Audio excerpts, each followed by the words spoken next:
እግዚአብሔር ከመከራችን ይታደገናል ወይ?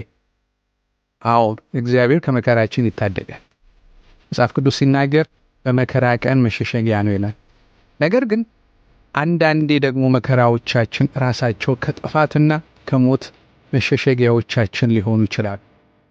እግዚአብሔር በእነዚያ ወቅት ሕይወታችንን ሊያጠፉ ያሉትን ሞትና የተለያዩ ጥፋቶች ለመቀልበስ ሲል በመከራዎቻችን ውስጥ ተሸሽገን እንድናልፍ ይፈቅዳል። እነዚያን መከራዎቹ በሕይወታችን እንዲያልፍ ሲፈቅድ ከነዚያ የጭንቀት ጊዜያና መከራ በኋላ የሚከተሉትን መልካም ጊዜያትን ስለሚያውቅ፣ ለዚህም ነው ይህን የተረዳው መዝሙረኛው ዳዊት ሲናገር ያስጨነቀኝ ለመልካም ሆነልኛል።